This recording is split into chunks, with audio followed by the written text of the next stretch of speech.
What's up, everybody? How we all doing this evening? It's the Transformer Slag podcast Saturday night live stream main event. Giving you the news so you don't have to go look for it. Doing some super chats and debuting some stuff tonight too. Got 2 bottles of water because it's going to be a busy one. How we all doing? My name's Proto Man. This is the ugly mug that you have to listen to Monday to Friday. Then you got to stare at it Saturday and realize what you've done with your life. How we all doing? It's going to be yet again another night of talking about the robots in disguise. We got some new stuff to reveal today. Some new stuff that is brand new, nowhere seen before. Little things here and there. Just relax for the rest of the evening. Just want to give a shout out to one of my YouTube members for the Transformer Slag podcast, Stinkfist69. Happy birthday, my man. Seems it's his birthday today. 43 years old. I'm getting there too, let me tell you. So we are not alone. Just stay in shape. That's all I got to say. That way we can live on forever with the robots in disguise. So we're going to jump into the news like always. We're going to take some super chats. We have 5 more gifts left of the legendary gift box from Mikey and Louie to cover, so I still have one more run of the gifts to do to open up to show with you guys. There is not going to be a giveaway this evening. I figured we did like 5 weeks in a row of giveaways, 4 weeks. I know that when we added it all up, it was like over $500 of stuff we gave away to people. But sorry, not this time. I think, I did it for the end of year Christmas thing. Maybe I'll do something for like Valentine's Day or something. I'll see how I feel and how the crew at Binth feel and stuff like that. We'll do something really cool. But yeah, so let's jump into the news. We got a bunch of stuff to talk about, and then we'll get into some of the more interesting stuff afterwards. So let's jump into the first thing that started the beginning of the week. I believe this was Sunday overnight. We got this news from the other side of the globe, and it is our first look of the Studio Series 86 Core Class Exosuit Spike Wiki. Now, what's interesting about this is that I call it Studio Series 86, but despite the fact that it has Transformers the movie on it and everything, and we associate Studio Series 86 with those animated 86 movie characters, there's no numbering on this one. I think all the core classes, correct me if I'm wrong, don't have a numbering when it comes to Studio Series. It's just more the Deluxe, the Voyager, and onward. Unless I'm missing something. Maybe there's somewhere on the box we're not seeing. But this is our core class Exosuit Spike. And I mean, it looks okay. Anyone that listens to my individual segment on it, I have my hits and misses when it comes to it. I mean, I'm going to pull this up right here. I have it right on my desk even. I mean, I've had little Daniel Witwicky exosuit on my desktop forever. It was a gift from Impossible Toys' head dude, one of the old third-party companies, Bill. He hooked me up with that because my real name is Daniel. So it's like, hey, do you have a Daniel? Here's a Daniel. But I mean, I've always been kind of critical of certain aspects and designs of it. This one, I mean, let's just pull up the comparisons here. So then, there's the animation model on the left side, top left. There's our core class. And then we have some of the other ones that we've gotten throughout the years. We got the Masterpiece one. We got the Buzzworthy Bumblebee. Obviously, I just showed you guys the PVC edition that came with RC back in the day from the PVC collection. There's, of course, the Studio Series 86 Slug with Daniel exosuit, which is meh, nope. And then we have the one that never came out, which is the Kotobukiya one on the bottom there. That one would have been amazing. Unfortunately, Kotobukiya went over $1 million in debt doing those Master Force ones, and, well, they couldn't do this one. So, Kotobukiya died so Minerva and Ginrai could get awesome toys. So thank you, Kotobukiya, even though we didn't get this exosuit. The big thing that I have a problem with the Core Class 86 one, I mean, it still looks good. Don't get me wrong. It's going to be an affordable little price point kind of thing. What's up, Larry?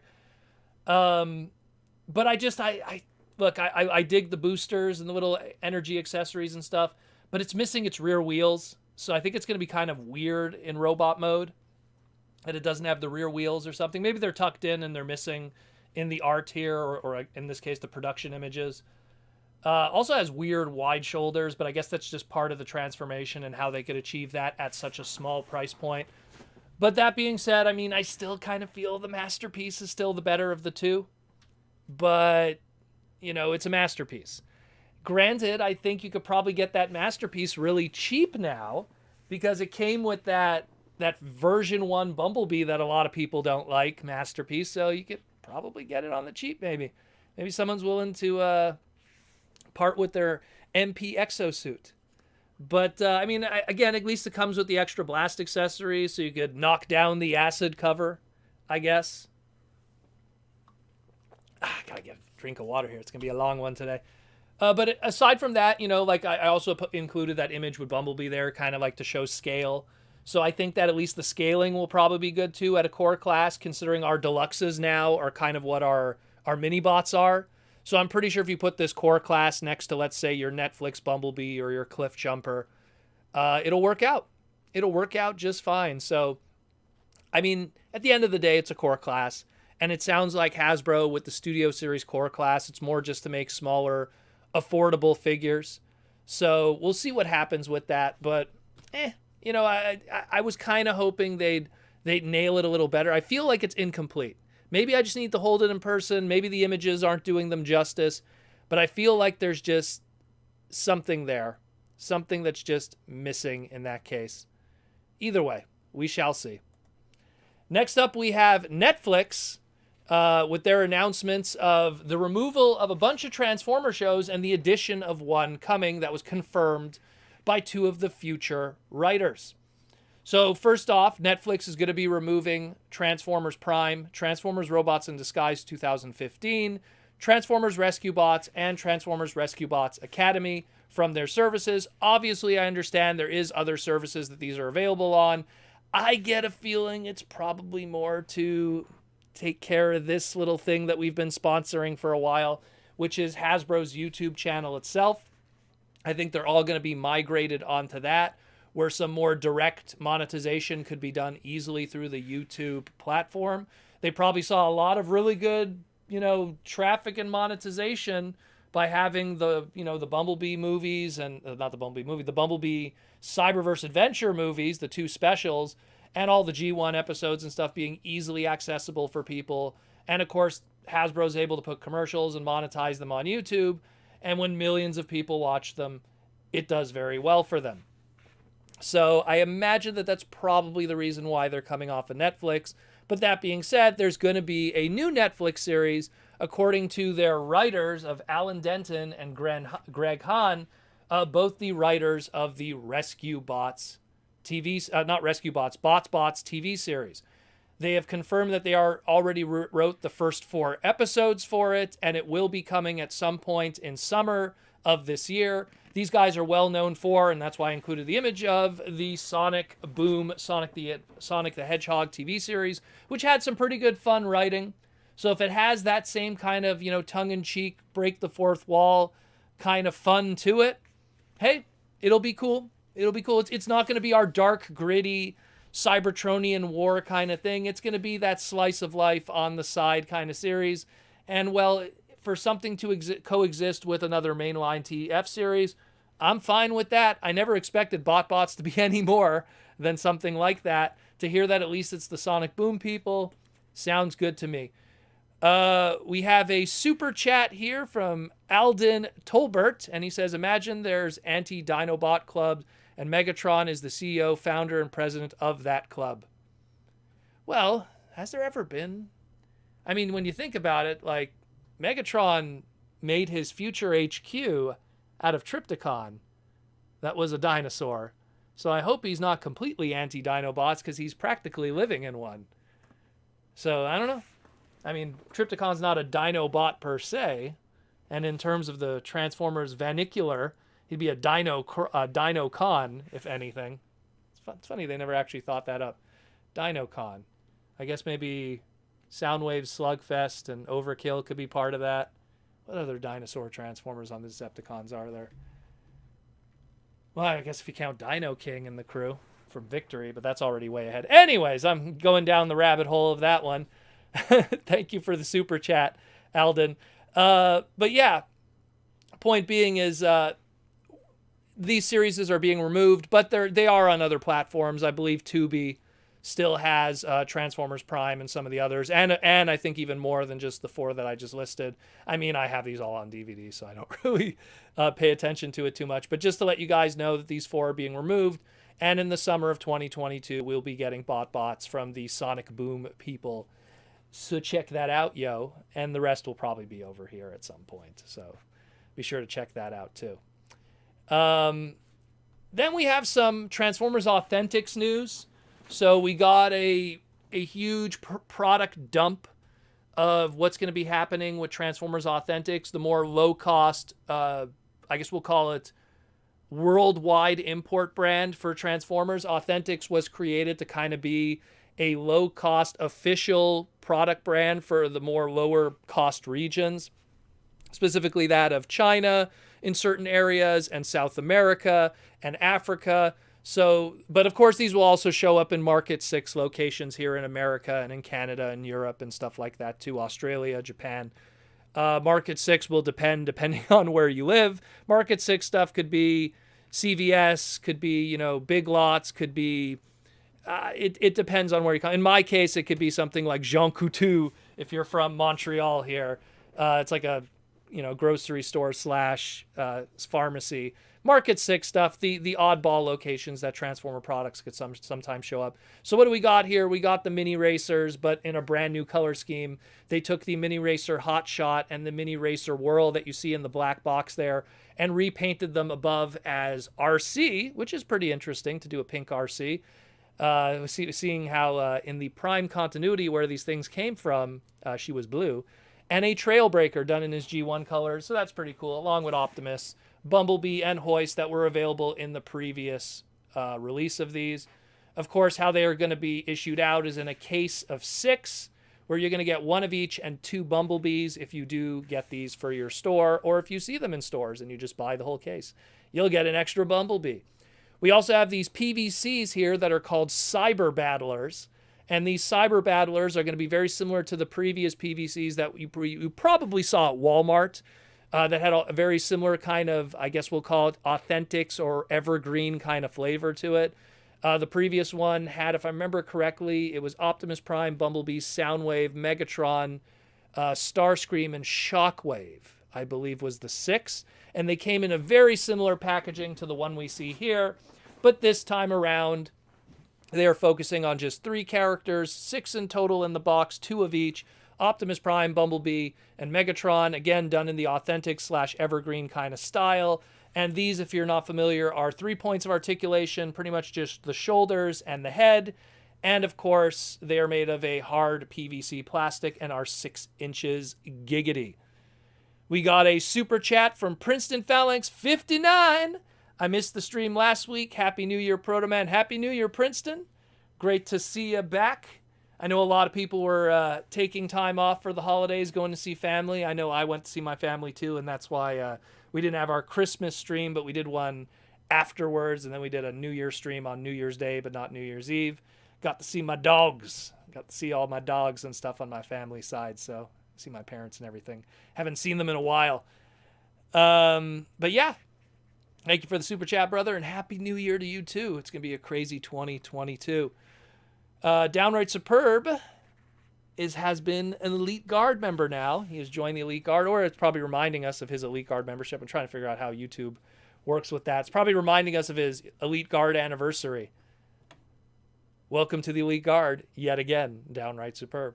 So that's pretty much it. And then, of course, we have the battle masks here, too. Again, typical Halloween mask stuff that's going to be showing up.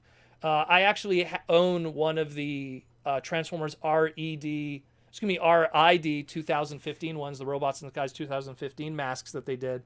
They made these like cheapy ones, but I mean, it looked so much like G1 Prime. I was like, it'd be kind of cool to hang, on the door of my TF room and stuff like that. So it's a nice little mask, nice little something. When those things are like $2.99 to $4.99, you can't argue with the price. It's a nice little thing for the kids, or a nice little thing to hang up on your wall, little display.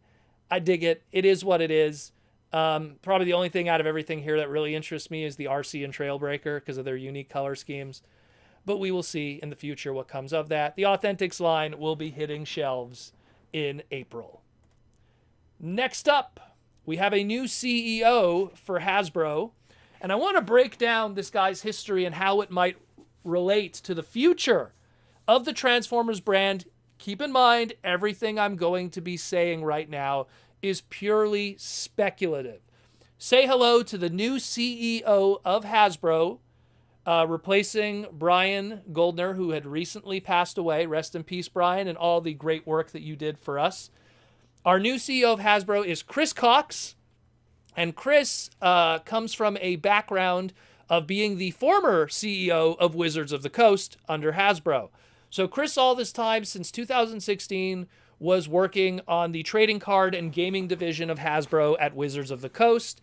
And he has a background where he helped heavily with the creation of the Leapfrog brand, which if you see on the top right there, which was an educational kind of video game branding. He then worked with Xbox for many years, working with their action platforming stuff.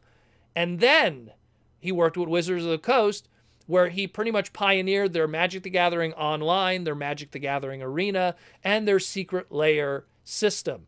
Now then, what does this have to do with our brands and Transformers? Here's the thing. This guy's the CEO of Hasbro now, and these guys really do direct the ship with what happens with their brands. If it wasn't for Brian Goldner turning to Aaron Archer and going, we need to reinvigorate our brands, and gave birth to stuff like the Unicron trilogy, mini cons, fixing up the brands and everything like that. So I feel that this guy, who comes from a major video game and digital gaming background, we might see some, spicy and interesting stuff when it comes to Transformers in that same kind of front. I don't know in what kind of flavor, hopefully less on the mobile gaming kind of platform and more on that of, let's say, console systems and something. Again, Chris worked with Xbox when they were working with their console stuff, specifically Gears of War and things of that manner. So it should be very interesting, very, very interesting to see what's going to be happening with Transformers moving forward. Who knows? Maybe bringing back the TCG under the Wizard of the Coast banner. The fact that he was the CEO of Wizard of the Coast and now he's the CEO of Hasbro, that is going to be very interesting to see where things go. They might double down on Magic the Gathering stuff too. We might see a very heavy Magic the Gathering kind of year, maybe with some kind of Transformer crossovers because of their Universes Beyond idea that they've been, playing with over the past 2 years that are going to be a reality in the future. But we shall see. So I just wanted to just bring this up with you guys. I haven't talked about it on the podcast just yet. I figured I'd talk about it here today with those who are joining us. And just to keep an eye out, because this could really be a good indicator of what could be the future for Transformers. And if you are a gamer, be it tabletop or console, this might be the direction we're going in. So this might be very interesting. Just want to say. Another thing I also want to bring up with Hasbro, it isn't confirmed 100%, but it sounds like Hasbro is not going to be at New York Toy Fair this February. Hasbro has been kind of putting out the feelers through different kinds of sources, and it sounds like the February 19th to 2022 New York Toy Fair, they might not be at it. Now, that being said, while they might not be at that toy fair, they might just do some Fan First Friday digital thing, and we will all be able to enjoy it together in that kind of sense. But just a heads up for people that are going there, chances are Hasbro will not be there. So, and in all honesty, just stay home. Let's just say that. Just stay home. The world is crazy right now. If you got to go to work, go to work. If you got to get groceries, go get groceries. But just stay home. Let's get over this all together. But yeah, so they're skipping out on Toy Fair, it sounds like. So, and in all honesty, I don't blame them. Better safe than sorry in the world that we live in today. Next up, we have some Masterpiece news in a grainy image from Takara, and they're notorious for doing this with a lot of their masterpieces through their distributors. We have our first look at MP MPG 02, Masterpiece Great Grando Gatai, Getsui. Now, Getsui is one of the members of Raiden, and we already got to see Shuki. Shuki has been doing his thing and making the rounds in terms of better images and art and everything like that. And we know that now we have this guy coming, and that was, I want to say, 5 months in between. And Shuki is not out yet. So it does show that there's kind of this really strong turnover that's going on with the limbs. So hopefully we'll have, dare I say, maybe by the end of the year, we'll have all the Raiden limbs revealed, and then we might be able to have a complete Raiden by then. They say that pre-orders are going to be going live January 13th, so keep an eye out for that. We'll probably have better images and a better idea of what's going on, but chances are, if it's anything like Shuki, it's going to come with the gun pieces, it's going to come with combiner pieces, it's going to come with a track piece, some track connector pieces, some train connector pieces, and that is that. He was the EF 1000 electric locomotive, a classic kind of locomotive vehicle from back in the day. You could see the little electrical parts on the top of his alt mode there that worked on wiring. Part of Japan's locomotive history. They love their trains. Hopefully we'll get more information on this one. It's a future of Masterpiece we got to keep an eye on, because sooner or later they're going to get to the stuff that we really, really want. Let's talk about some weird stuff with Transformers and their cousin brands. Anyone remembers back in the day, there was a Transformers subline called Animorphs based off of the Scholastics book series and later on the Canadian-based television series. Shawn Ashmore has been in talks that he wants to do a Animorphs reboot and return as Jake, possibly even a movie.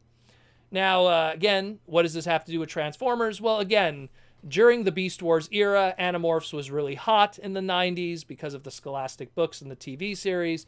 And as a result, Hasbro, working with the Animorphs and Scholastics brand, put out a subline of Transformers called Transformers Animorphs. They are some ugly buggers, but they are technically distant cousins of the Transformers world. And some of those Animorph toys actually ended up as Beast Wars toys even, specifically the mutant toys. So it's no surprise that we might be getting some kind of Animorph reboot. And I could kind of confirm it. Because of something that accidentally happened on Twitter. So I posted, when I got this news, I posted an image of everything of Jake from Animorphs that I had. The book, the lenticular cards, the Animorph figures. To quote Jaws D, Proto Man, you have a problem. Yes, I do. But after posting that image, Shawn Ashmore on his Twitter posted my image and retweeted it. So I think it might be confirming that this might be happening. So we will see. We will see what happens. I don't know. But if you were a fan of the book series or of the mediocre Transformer subline, some more Animorphs are coming potentially in the future. Now we got a big new reveal today of the plush kind. Symbiote Studios has been teasing their plushes, and the first one that they want to show, and you guys get to see it first, the whole world has not seen it yet, you see it first here today, is new Soundwave. So Wave 1 Soundwave was retired and sold out. Sold like crazy, absolutely gone. And that was summer of 2020. They had some limited stock in 2021. And now they're releasing a slightly new tooled version with the visor and a better kind of connector port for the shoulder. And we have the version 2 Soundwave or new Soundwave. That is going to be the first release. It'll be available at symbiotestudios.com on Monday, January 10th, 2022. And also, as of this recording, they have recently restocked good old Bumblebee, who has been sold out for quite a while now, since almost the beginning of last year. That one sold ridiculously well. So we have a new Soundwave that will be debuting this Monday. He will be coming out very, very soon, so be sure to check that out. And of course, we still have more to come. Some of these that are available from the past waves are sold out, so I can't promise stock that will be available because these guys sell ridiculously well. Ridiculously well. This is an ongoing initiative of Hasbro and Symbiote Studios to do a ongoing Transformers plush collectible line. Anyone that has had those knows how awesome they are, the minky kind of fabric, how big those are. I mean, look, the Unicron is huge, and look how big the Bumblebee and the rest of the... Look, it's Grimlock sleeping back there. But even their pins and their t-shirts and everything. So keep an eye out for that. We're going to have more information on these guys in the near future, and hopefully we will learn more. And that'll be that.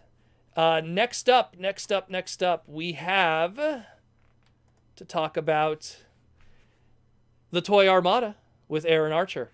So, Toy Armada with Aaron Archer, he was working on a new segment with me in the near future. We kind of got delayed a little bit, so we are going to be having more segments really, really soon. Right now, we have the 4 segments available, so if you have not seen the Transformers Armada segment, that will be available for everyone to enjoy. Aside from that, in all honesty... Aside from that, there's not much else we could talk about. We will be doing either part 2 of Transformers Armada or something of the DC background. Chances are this audience I'm talking to today wants more Transformers Armada, where we're going to dive more into the production of the TV show and characters. Part 1 was more about just how it all even happened and all the background and the cool, crazy stories and stuff like that. So hopefully we'll get more of that in the near future. And I hope you guys will enjoy it. So then, that being said, let's just jump into the gift box. We have the last of the... It doesn't look like that anymore. I probably should have taken an updated photo. But it doesn't look like that anymore. We have only 5 gifts left. We're going to be cracking those open. These were donated by Mikey and Louie. And anyone who's been watching the gift box opening, it has been pretty crazy. I wanted to kind of like pace it out, even though it's way past Christmas at this point. But I just wanted to do that. Before I do that, though, and open stuff from the gift box, I just want to give a shout out to Symbiote Studios, who we just talked about, who do our plushes, our pins, and our t-shirts that they provide for us to wear during the stream. I love their metal pins. Nice metal pins.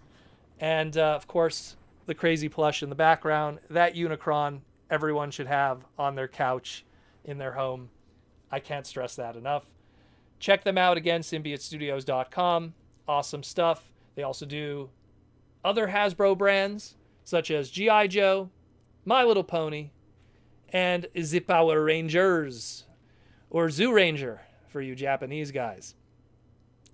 So, yeah. Enjoy and check out symbiotestudios.com. So let's jump into some. We'll open up some. We'll do some super chats, and then we'll probably open up some later. I'm going to probably jump into one of these smaller ones here that are pretty obvious, judging by the way they're shaped. This is probably either a Earthrise or a Kingdom kind of figure, so I'll let you guys see it first. Let's see. Oh, that's probably not a very good reveal. I love the Wreck-It Ralph packaging, though. Isn't that amazing? Love that. Love the Wreck-It Ralph stuff.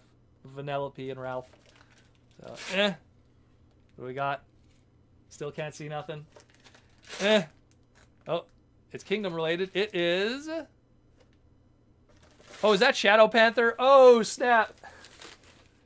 Oh, snap. Nice. Now I could do a photo shoot with the other Shadow Panther figures. Oh, snap. I want to remind everyone, all this Wave 4 and Wave 5 stuff, pick it up if you see it.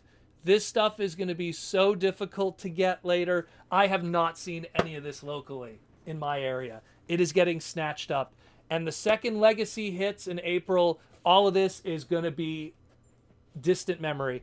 Every single late Wave Transformer line this stuff becomes difficult. And someone in the future is going to want a Black Cheetor repaint Shadow Panther, and they are going to be going through the roof.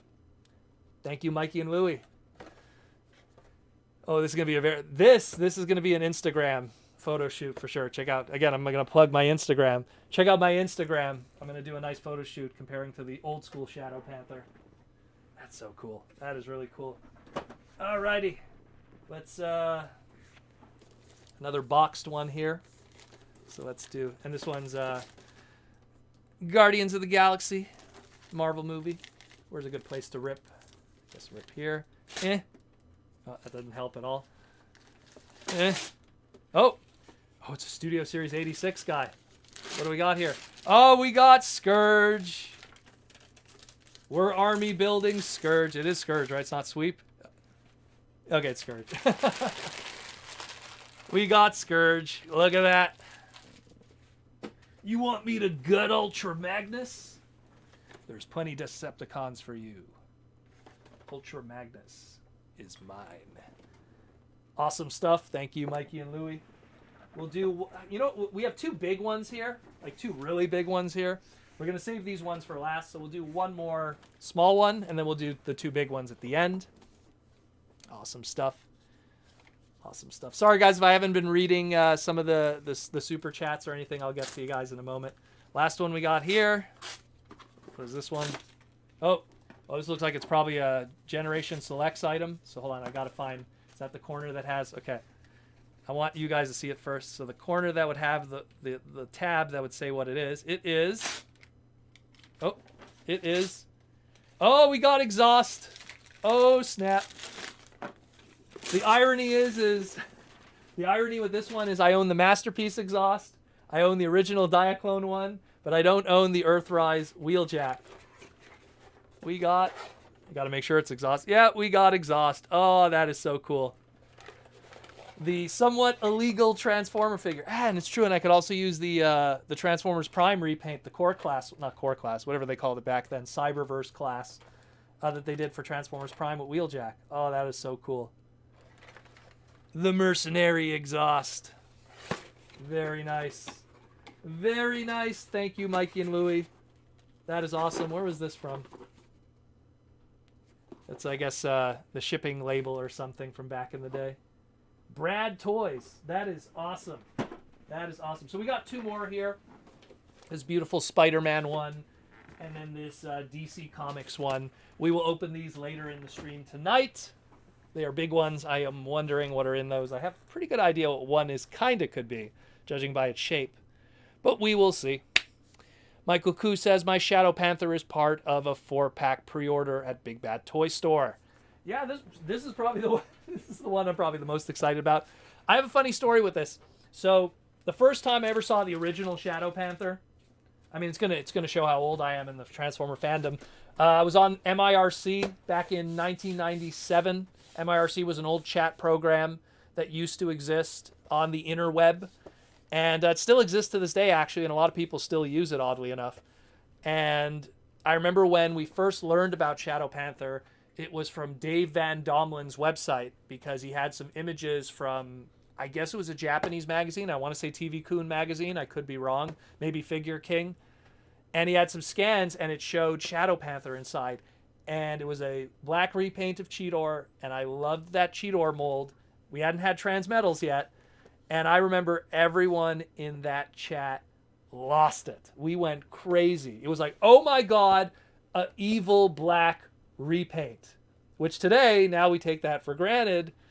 But the funny thing is Shadow Panther actually was the very first evil black repaint. We've had black repaints. We've had black repaints of evil characters, but never something that was a switching side kind of thing. So you could say like Skywarp's a black repaint of Starscream, and he's evil, but we never had something where it was like an evil version of it. We had black repaints of characters that stayed on the same faction. We've had stuff like, black repaint of Jazz as Stepper, It's still the same faction. We've had Soundwave into Sound Blaster. Black repaint, same faction. We've never had the evil black repaint where It was something that was one character that was a good guy, and then he was a bad guy. Of course, Scourge, aka Black Convoy, came around, made that the standard, and that's that. But it all started with Shadow Panther back in the day. So there's your history lesson of it. And he's awesome. Awesome stuff. I am so excited for that with that new mutant head. That's probably the best part about it, is that he has Cheetor's mutant head on there as the new head sculpt. Pretty cool. Pretty cool. Oh my goodness. That is really cool. That is awesome. Let's see. Enemy would be an easy repaint too. You're talking about the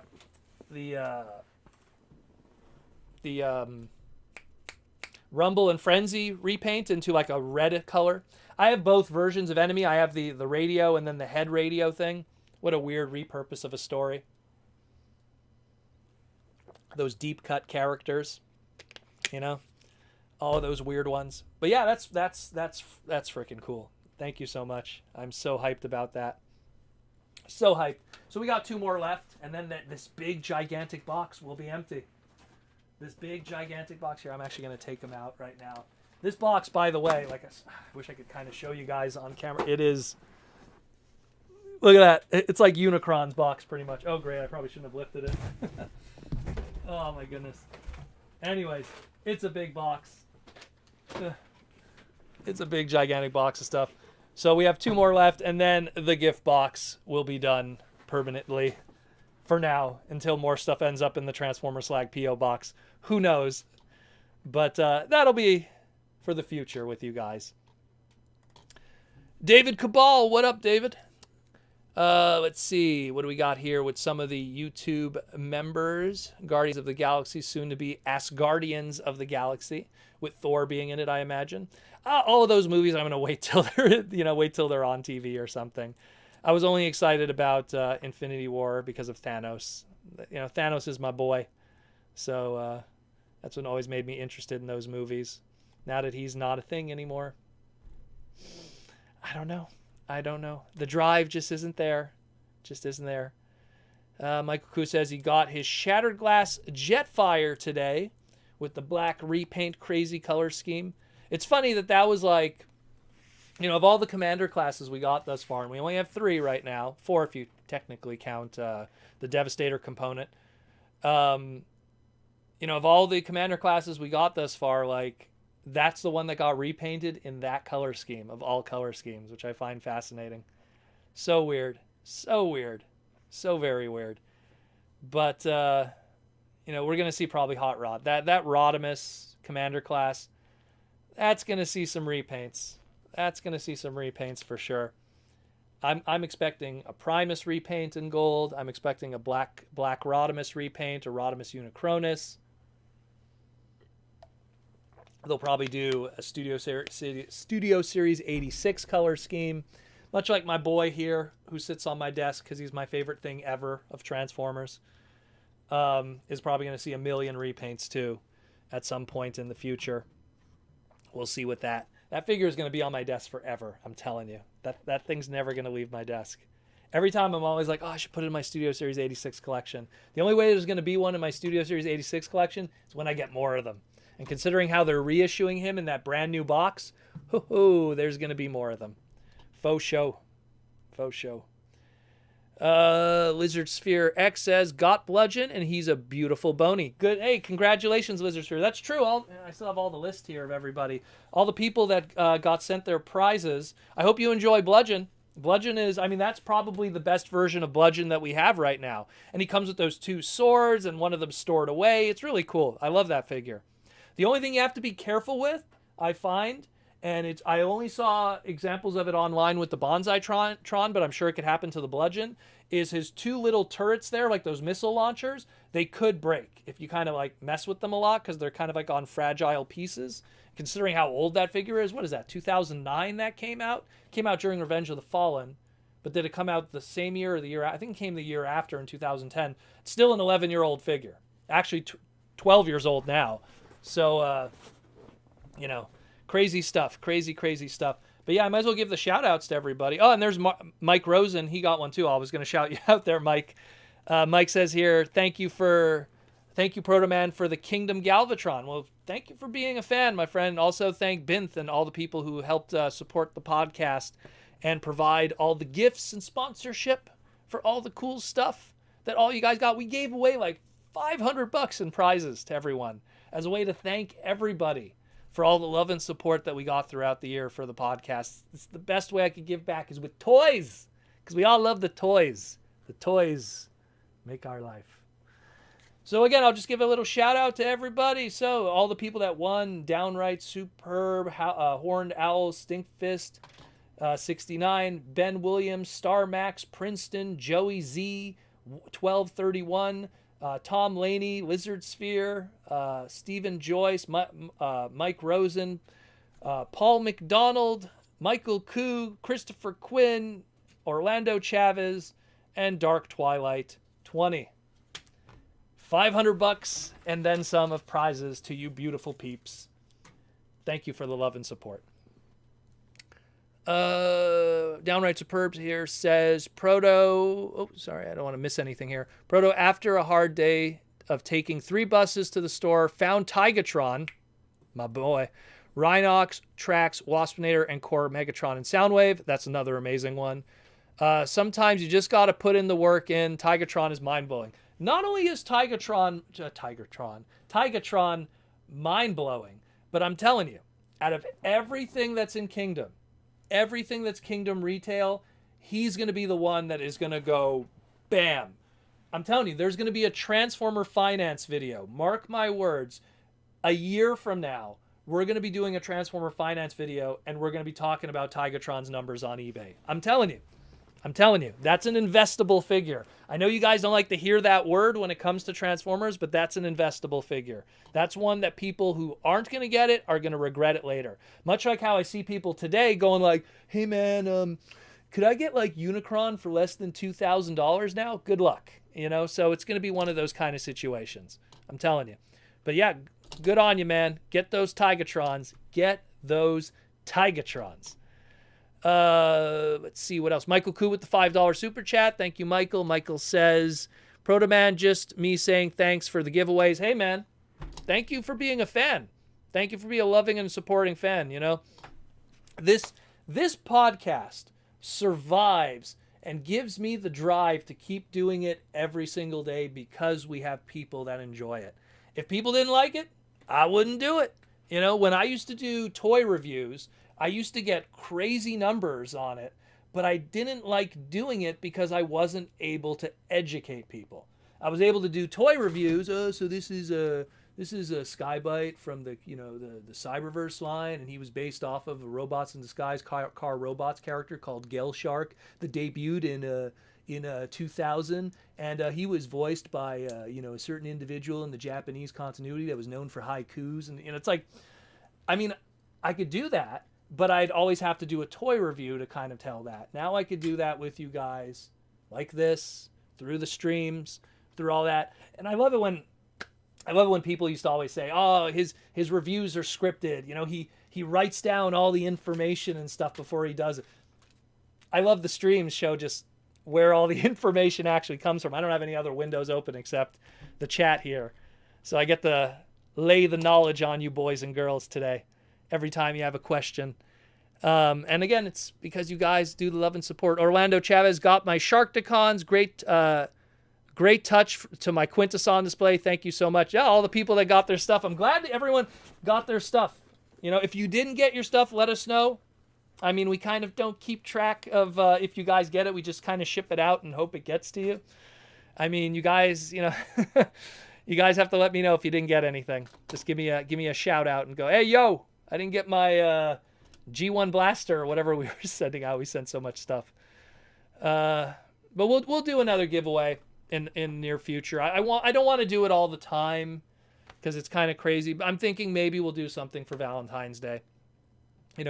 Do a heart giveaway. I'll try to do something nice for Valentine's Day. I don't know when is Valentine's. Let me check the calendar. Valentine's Day falls on a Monday. So I guess if we do something 2 days before, yeah, sure, why not? Why not? We'll do something like that. Lizard Spherex, nah, Proto, you're beautiful. Just like John Luke Picard. Well, I hope I'm as smart and charismatic as Mr. Jean-Luc Picard. He's way better than Kirk, in my opinion. And Kirk was born in Montreal, so I'm more of a Picard guy myself. Downright superb. Proto, isn't TF Legacy delayed and is going to extend the late Wave Kingdom stuff? So originally Legacy was supposed to come out January 1st. It got delayed to April. Everything that we're getting, including like this kind of stuff, this stuff was actually supposed to be, I believe it was supposed to be Generation Select stuff. But they pretty much said, and this was, I believe, Evan said from Hasbro Design Team, they said everything got pushed back. And I'm pretty sure the primary reason why that all got pushed back because of Rise of the Beast getting pushed back. So I think because, Rise of the Beast is not going to be happening until next year. So all that product got pushed till next year. So then they're like, okay, so now we're going to push, originally Legacy was going to come out January 1st. They pushed that a quarter, 4 months or so. So they pushed that over. And so now they're like, okay, we're going to have all this Kingdom product to kind of just buy time. We're going to take Blaster from Legacy, put him in Kingdom packaging. Hey, Marcelo, could you do some Kingdom packaging quickly? Marcelo is one of the art designers for all that stuff, for all the packaging art in Brazil. All that stuff gets done right away. So I think that they're just buying time right now. April 1st. Hopefully it's not an April Fool's joke, but April 1st is the official release date of Transformers Legacy stuff. And we'll get our hands on our skids and I guess kickback and me it's just Soundwave. I just want Soundwave. Not Soundwave. I just want I want the Hot Rod in any shape or form, the Kingdom one or the other one, and I want the Blaster. My two boys, my two red and yellow robots. That's where it's at, yo. Let's see. Downright superb. No, wait, got that one already. Axe to the head with the super chat. Axe to the head. Sup, Proto. Silly idea. What historical vehicle could be made into Transformers? I thought the Decepticons that turned into Viking longships would be fun. Well, if you ever read... do I have the trade of that? No, I don't have the trade. I just have the single issues. If you ever read, there was the old Transformer series, Heart of Steel by IDW. They did a lot of old-timey kind of designs. And there was a lot of cool stuff that they turned into. Most of them trains, unfortunately. Not all of them were crazy old school designs. But that's kind of a good place to look if you want to see some of that.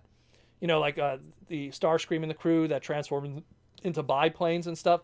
The only sad thing is if you really like that book, there's a lot of third-party stuff based on those designs. But they're ridiculously expensive now because they've been kind of out of print, so to speak. But yeah, let's see. Transforming historical vehicles. Well, I'm surprised we didn't get a Model T something. Bumblebee is a Model T, the very first car. Or have, when it comes to car designs, I think the oldest Transformer vehicle, it usually is stuff from like the 50s. You get a lot of those hot rodded 50s cars and stuff like that, especially some of the movie designs. And then, of course, when we get into the 1940s, we get a lot of those World War I planes with a lot of those movie toys. I guess, what were they called? The Scout class back in the day before they were basic, before they were a core class. I wish they would just stick with a price point name instead of jumping around. Oh, it's core class now. It's Scout. It's regular. It's Cyberverse. No, Cyberverse is the name of a series now. But I don't know. It would be cool, something old school. Have you know what they never did? Like on the train tracks, they had those guys that like they would push down on one side and the other guy would push on the other, and they would go across the train track like that. I don't know what the official term is for it. One of those railroad kind of things. I'm pretty sure you could do a Transformer like that has that as a weapon. That'd be kind of cool. And it could have the gimmick where if you actually push it up and down, it like makes his wheels turn or something on his chest. I don't know. Cool little idea. You could do stuff like that. Cool little idea.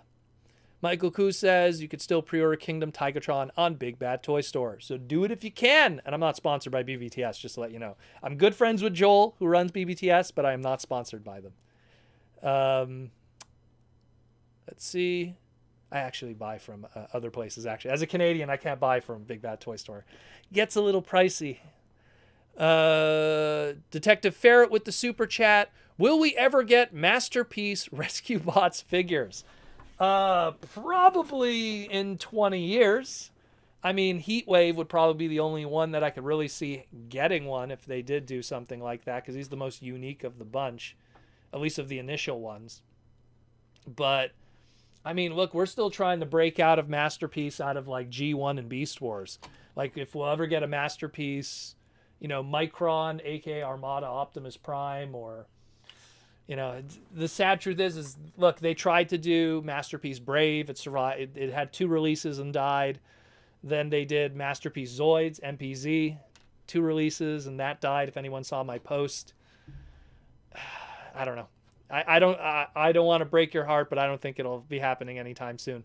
They'd sooner do third-party Masterpiece Heatwave before you would see an official Hasbro one. And even then, I think the third-party Masterpiece Heatwave would probably be like it would be like a TFCon exclusive based on a Masterpiece Inferno toy that's done by like Fan Toys or something. Like they'll do something like that. They'll take like a Fan Toys version of like an Inferno or a Hot Shot or something, a Hot Spot, and then retool it into Heatwave, like with a new head sculpt, and that would be like a con exclusive. Like I could see it, like the weird deep cut exclusives that we've seen in the past. Like we had like, you know, Prototype RC. We had the Deadpool Drift. We had, what was another one? I'm trying to look at some of them here. The Death's Head from the Lockdown. Like you get all the weird stuff usually from the cons, not the mass release stuff. You know, limited run. Oh, I can't forget the Mummies Alive homage with the Sphinx Mirage figure. That was pretty good too.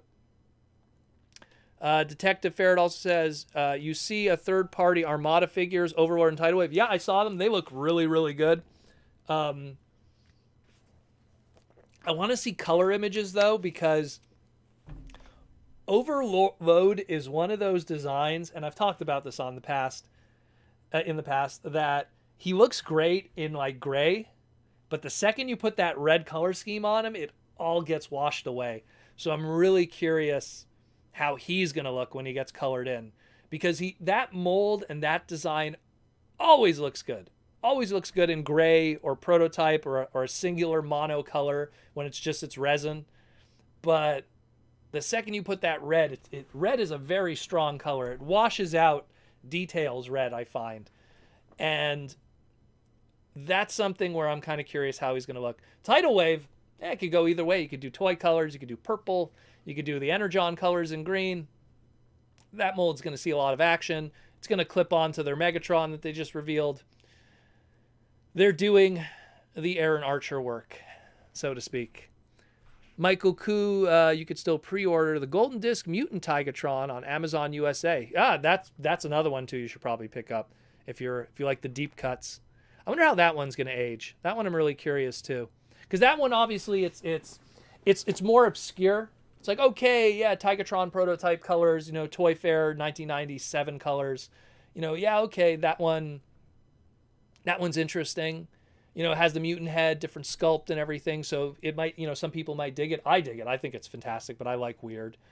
But will it age well in terms of demand in the future? You know, like filling people's collections. Tigatron, the Kingdom figure, the mainline one, everyone's going to want to complete their Season 1 Beast Wars line. And that's how you do it. And also, he's going to be ridiculously difficult on the Japanese side of things, so people won't have an alternative either. So keep that in mind, people. Cup as a 50s style pickup would be cool. Like what Tow Mater from Cars looks like, I guess. You know, actually, Tow Mater's more recent design, but I get what you mean, though. Yeah, I get what you mean. Lizard Sphere X. If there was a Viking ship, the Junkions would get it as a Titan. Yeah, I guess so. That's actually, you know what? You just remind me of something I'll talk about afterwards. And it'd be part motorcycle, like the one Gundam ship. I never saw that. There was a Gundam ship that was part motorcycle. I guess that was a series I missed. Maybe one of the non-UC Century stuff. But you know what? That's funny because I get a feeling in the future we're going to get some of those Junkion ships, like specifically like that. Well, actually, that's a Quintesson ship, the corkscrew one. They'll probably make that into a Transformer at some point. I feel like that's the new thing now is they're taking like iconic ships from Transformers that didn't have alt modes and giving them alt modes and transforming. I mean, look at all those Micromaster playsets that now have robot modes. You know, they're kind of like visiting those unique ideas, which I welcome. Wizard Sphere X, we almost did in animated. Ooh, I guess I missed something. I missed part of the question there. Downright Superb with the super chat. Downright Superb Proto. You should seriously start an OnlyFans. I'm not pretty enough for OnlyFans. Not only is it not safe for work, there actually are more professional accounts on the site. Well, I don't think OnlyFans is for me. I'm pretty sure there's other people that would do fantastically well in OnlyFans, but I don't think I'd be one of them. Maybe Proto Man in 2010 would have been a lot more successful, if you've seen older photos of me. But time is a cruel, cruel, cruel thing. But yeah, I just want to go back to what Lizard Sphere X said about the animated thing. I think I missed something. It would be awesome though. It would be awesome though if we got some of those older designs. I'm trying to think of like, because that's a good question though. That's a good question. Like how old does some of those Earth designs go when it comes to Transformers? Because when you think of like the automotive era and the steam era of stuff like trains and planes, and you know, that's when the first kind of mechanical stuff starts showing up in the world that we live in. You know, like the Wright brothers plane, the biplane, and you know, Kitty Hawk, and like, is there Transformers of that? And then of course the steam era and steam trains and stuff like that. There's plenty of Transformers of that stuff, even GoBots and stuff like that, Machine Robo. But that's a really good question though. You know, that's a really, really good question, because now it really makes me think, like, obviously the older stuff, then we'd fall into animals and everything. You know, we got like obviously stuff like dinosaurs is probably the oldest Transformer alt modes, until we get something that's like a jellyfish or a shark. Sharks are pretty old too. Get like a megalodon or something. That's an interesting question. I never thought about that.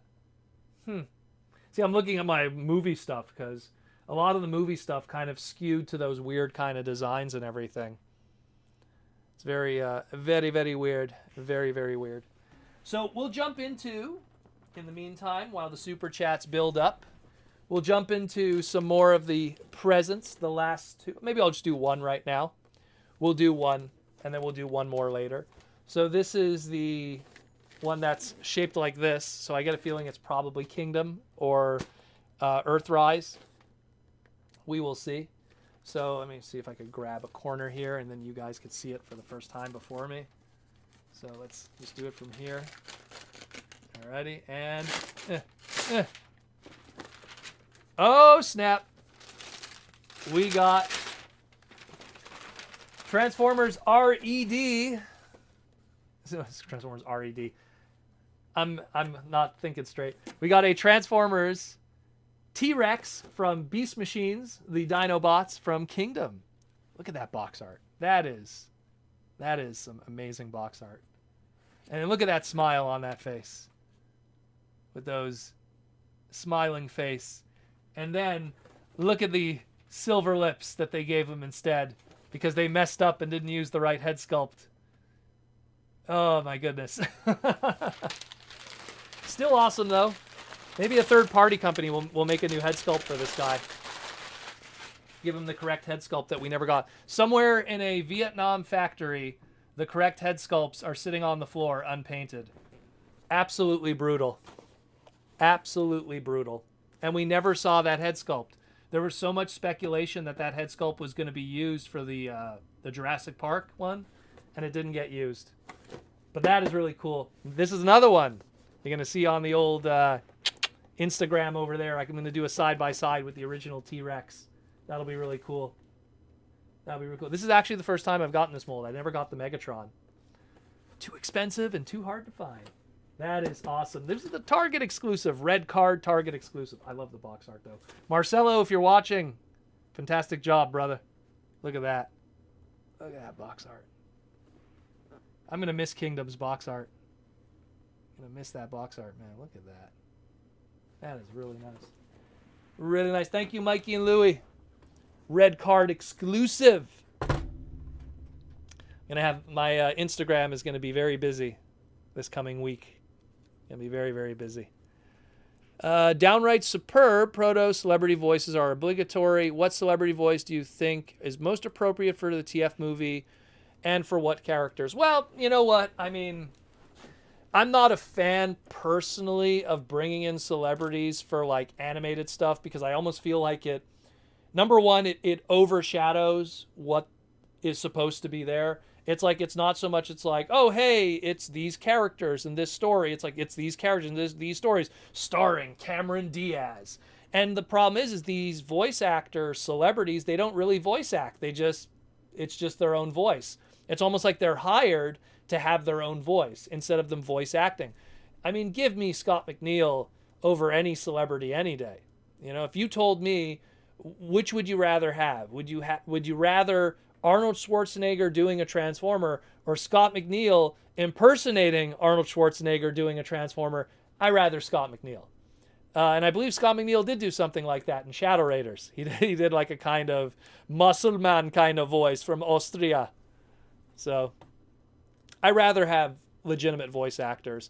I mean, unfortunately, and I don't want to blame Robin Williams because he didn't know what he was doing, but it was Robin Williams kind of opened up the actually, you know what? It's putting the genie back in the lamp. Robin Williams kind of started that, and then everyone's like, oh, we got to get celebrities for voice actors from now on, and the rest was history with that. And before you know it, look at Shrek. And look, you might like Shrek, but it's like, look at it. It's Cameron Diaz, you know, Eddie Murphy, Michael Myers, you know, Mike Myers, whatever you want to call him, Canadian dude. It's all celebrity voices as opposed to just talented voices, you know, talented voice actors with memorable voices. I mean, yeah, sure, Eddie Murphy, talented dude, could do a lot of different things. He could sing, he could do stand-up, he could do acting, he could do voice acting. He has a good voice for it. But then you have kind of boring phoned-in stuff, too. So, Michael Koo, or someone broke the tooling for the head sculpt that should have been used. No, well, see, actually, it wouldn't be the head sculpt tooling. See, the thing is that how these toys are done is that on the sprue, in the factory, right from the beginning, the head sculpt is on there. And they just break it off and throw it out. How we actually learned about this head sculpt was because someone at the factory accidentally took that head sculpt and painted it up for the Megatron mold, and it got out there. And there's at least a few people that have, and I'm telling you, that's going to be worth money in the future. There's a few people that own the Megatron mold of this with the other grinning head sculpt, or the smiling head sculpt there, whatever you want to call it. So it was on the sprue, and it still is on the sprue. And I'm pretty sure when you do the Jurassic Park one, it was still on the sprue. It's just they messed up. They messed up, and they gave us silver lips instead. Unfortunately. Let's see. Mike Rosen says, I picked them up at Target for $30. That's awesome. That's awesome. Because I get a feeling he's another one, too, that later on people are going to have a headache getting. So if you can get them for $30, that's how it's supposed to be. Get those deals, man. Get those deals. Get those deals.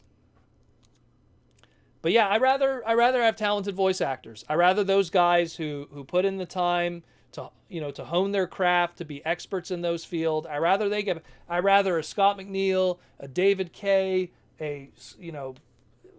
look, Peter Cullen even. I rather Peter Cullen than some celebrity. You know, like we made Peter Cullen a celebrity. But imagine we had the fight to get Peter Cullen to be Optimus Prime. For all we knew, 2007 movies Optimus Prime would have been, I don't know, Keanu Reeves. They would have just picked somebody. It's like, oh, hey, We got this guy who played Agent Smith as Megatron. Why don't we get Keanu Reeves? Whoa, I'm Optimus Prime. Don't worry, Sam. We'll get the Allspark. You know? Like, it would have been like, who knows what they would have done. Who knows if we didn't make that push to get Peter Cullen, who knows what celebrity they would have gotten. And look how it worked out in the end. They chose their Megatron. They chose, his name escapes me right, Hugo Weaving. They chose Hugo Weaving to play Megatron, and look how that worked out. He quit.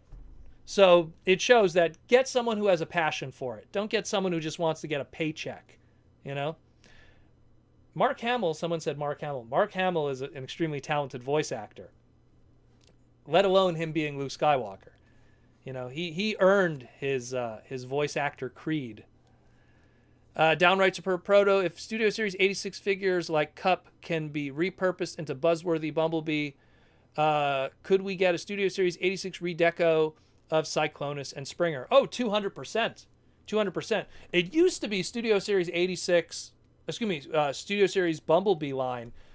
We thought like, okay, you know, it's going to be Bumblebee related kind of molds and stuff. Like it's always going to, or Bumblebee movie related molds. Now it looks like it could be anything. Now they could take like, you know, oh, we're going to take this toy and turn it into a Studio Series character. We're going to take this toy and turn it into a buzzworthy Bumblebee character. So anything is possible. Anything is possible. Anything is possible. Elves Bleed 57. I recently learned Peter Cullen did the sound for the Predator. Yeah. There's a clip on YouTube, on TFCon's YouTube channel.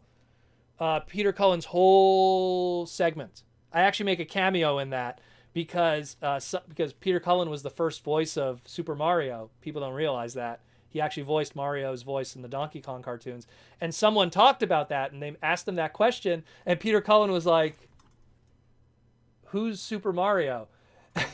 And then I had to come in, because I was one of his handlers, and I was like, so yeah, you voiced Mario in Donkey Kong, and Frank Welker voiced Donkey Kong Jr., and you two were together in the Donkey Kong Saturday Supercade cartoons. And he's like, I don't remember.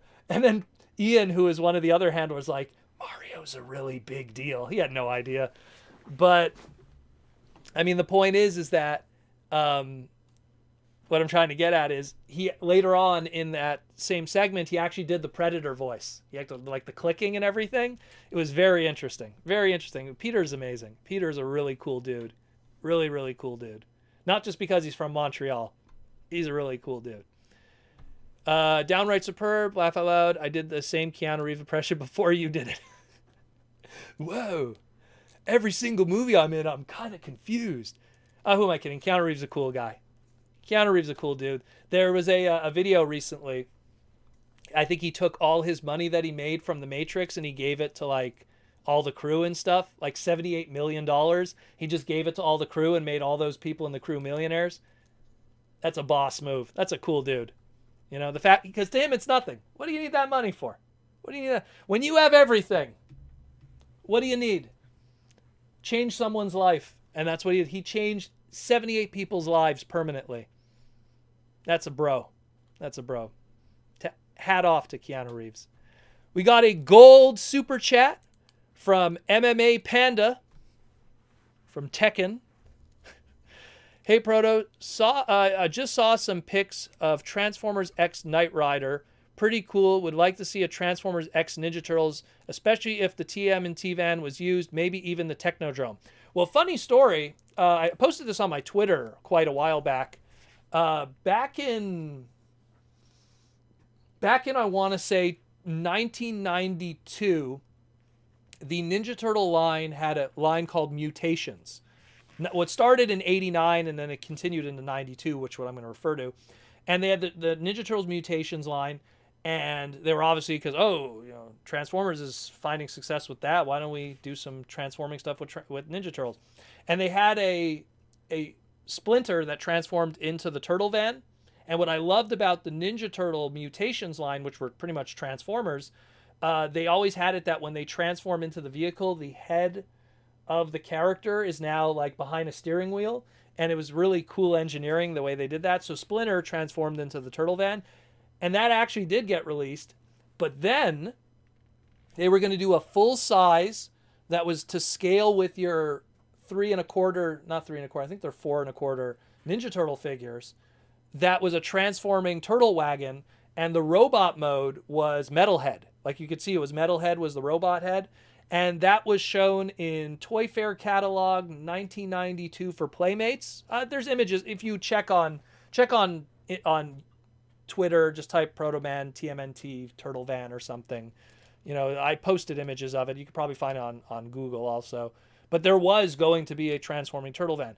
I'm pretty sure at some point, because Playmates has done crossovers with other toy lines. They did a crossover with Mattel, and they've done crossovers with Bandai in the past. I'm pretty sure at some point Playmate will probably turn to Hasbro and go, hey, want to do some Transformer crossover stuff?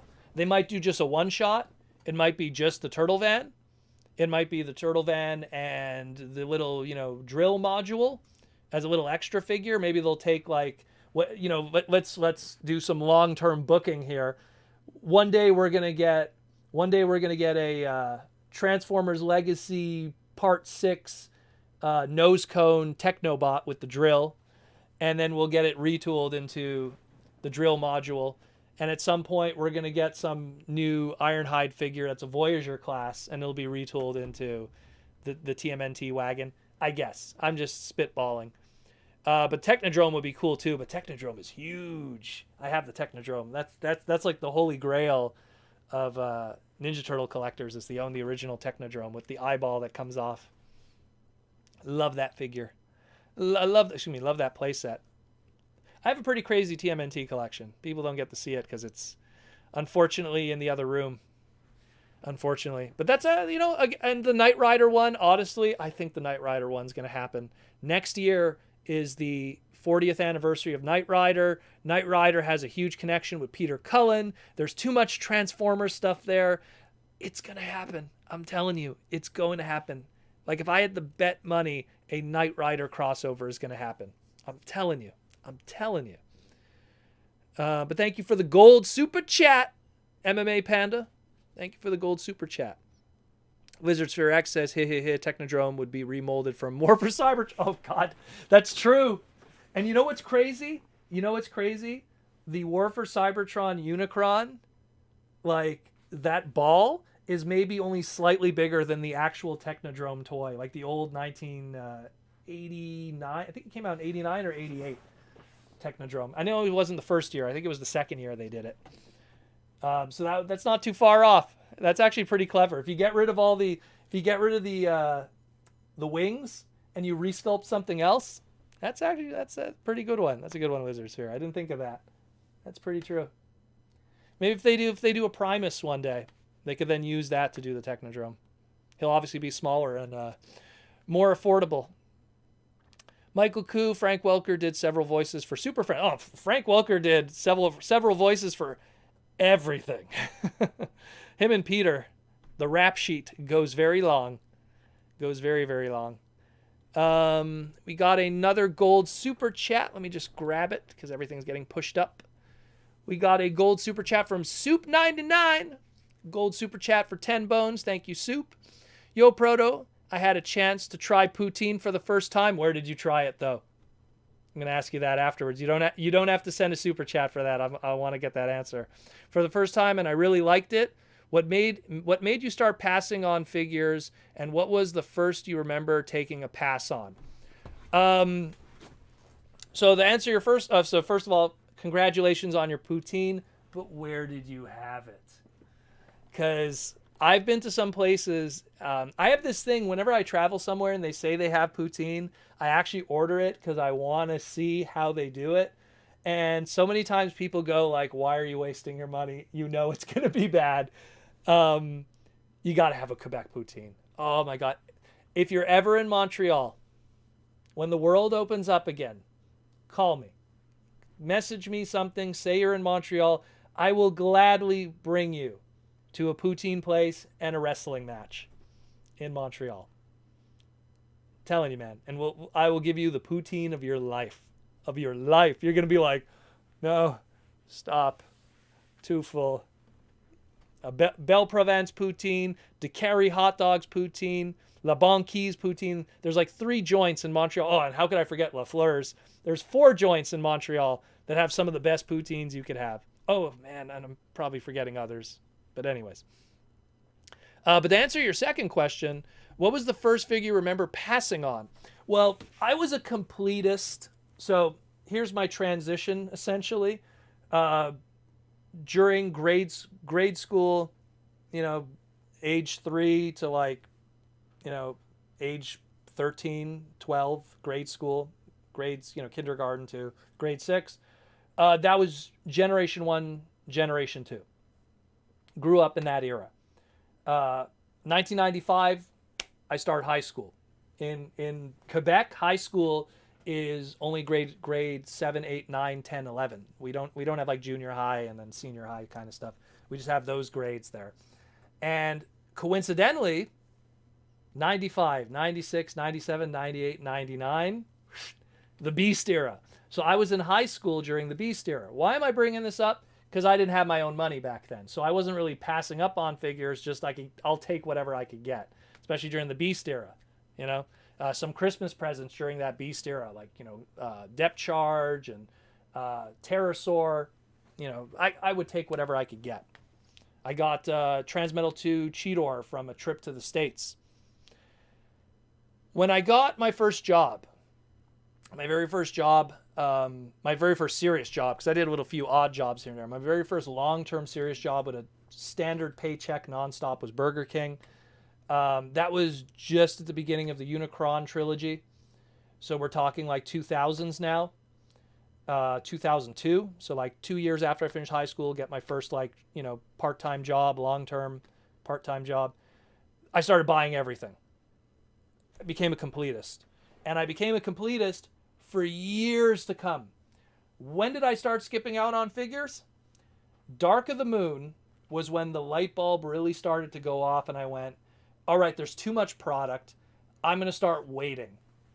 And so I started not buying Voyagers and leader classes, especially when like Dark of the Moon had like a leader class Bumblebee. And I'm just like, what is the point of this when I had like 70 other movie Bumblebee toys? So it was really kind of around that time. It wasn't one specific figures. It was just kind of like Dark of the Moon happened. And I just kind of went, okay, I like those play sets, those Cyberverse play sets as they called it, like the Ark and everything. I like some of these specific deluxes. Oh, that mech tech, what do you call it? Barricade is kind of cool. Oh, this Laserbeak's kind of interesting. Oh, this figure, that figure. But in general, most of it was skippable. And then years later, I'd slowly get all of it ridiculously cheap because Dark of the Moon didn't sell well. The secondary market for it, people were just kind of like, eh. That was around the time when Skylanders came out, so people were focused on other things in terms of the toy market. Not the collector market, but the kids market. So I'd have to say just Dark of the Moon as a whole was when I really stopped being a completist and just kind of picking and choosing at that point. And now I have great fans like you that, sometimes it's like, hey, I don't get an opportunity to get this. And then cool people like Mikey and Louie and Jason and other dudes, they send cool stuff in the mail. So it makes it a little easier for me too, because in Canada, our distribution isn't that great, especially in the world of the big V, unfortunately. But thank you for the super chat, and it's a really good question. Really, really good question. Michael Koo says, dang, just looked this thing up. Peter Cullen voiced Felix from Super Friends. Need to rewatch that episode.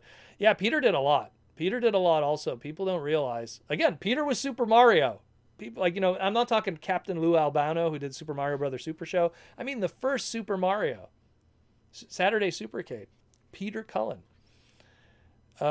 Downright superb. Proto, how often does Takara do new runs of MPs? They do a few runs and then they retire them. MPs have a limited run. The difference is, though, that you have to understand, though, is masterpieces are in retail in Japan. So, like, if they had an equivalency of Toys R Us, they still kind of do, but not really, they would have masterpieces on shelves. So every single, store in Japan that carries Transformers on the regular is going to have masterpieces. So that's still a significant number, but they only do a couple runs and then that's it. And then it gets retired. What usually happens, though, The best example was like when Sunstreaker came out. They go, oh, Sunstreaker Masterpiece is coming out. Wouldn't it be cool if people could buy Sideswipe, aka Lambor again? So they did like Lambor Plus reissue. So sometimes they do reissues. I know that like if we ever got like, let's say, a Masterpiece Victory Leo, we might see like, we'll see like a reissue of the Masterpiece Star Saber, if not a limited run or something, because they've done stuff like that in the past where, oh, here's a really good item that would pair off with something else, but we already did it so many years ago, let's reissue it. And considering how everything is just CAD files now on a computer, it's not like you have to find molds in like a warehouse like back in the day. Everything could easily be produced again and again. Look how easily we got that. Actually, I have it right here. Look how easily we got this boy. You know, the Transformers Prime set. You know? So, like, that set alone, you know, that was easy to put together because it was just a computer file. Ready to go from the Japanese side of things. Let's keep going with the questions. Michael Koo, if Hasbro does a new Unicron for Legacy, I wouldn't be surprised if the Technodrome is done. Well, that's what I'm saying. If they do something that's a little more like price point affordable for retail, totally. Lizard Sphere X, Frank is every cat and monkey in every cartoon. You're probably right, Lizard Sphere X. I'd probably have to look that up on IMDb, but you're probably right. Waldo Kitty, which was a cartoon that was only cats. I wonder if Frank was one of the voices on that. I bet you he was. Watch. Someone check that. I bet you he was. Waldo Kitty. I think it's called Waldo Kitty and His 9 Lives. I think it was called that cartoon. It was an old 70s cartoon. Michael Koo, there's an episode of G1 where Frank Welker used his Dr. Claw voice by accident.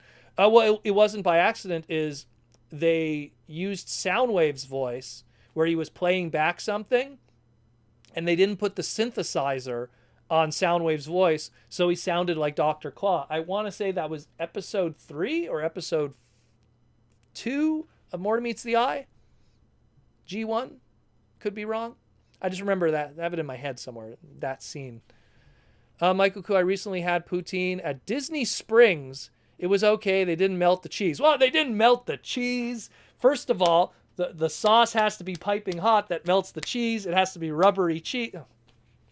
At Disney, too. That means you probably spent a lot of money on it. I'm telling you guys, I promise, you come to Montreal when all this craziness is done. If you come to Montreal, you contact me on Twitter. Let me know you're in Montreal. We'll come hang out, and you'll get a good poutine. I promise. Detective Ferret. What would a live-action 90s Transformers movie look like? Power Rangers, because the CG wasn't there yet. Think the Mighty Morphin Power Rangers movie and how they did giant robots. And you would not be happy. Picture how the Generation 2 intro was in 1993.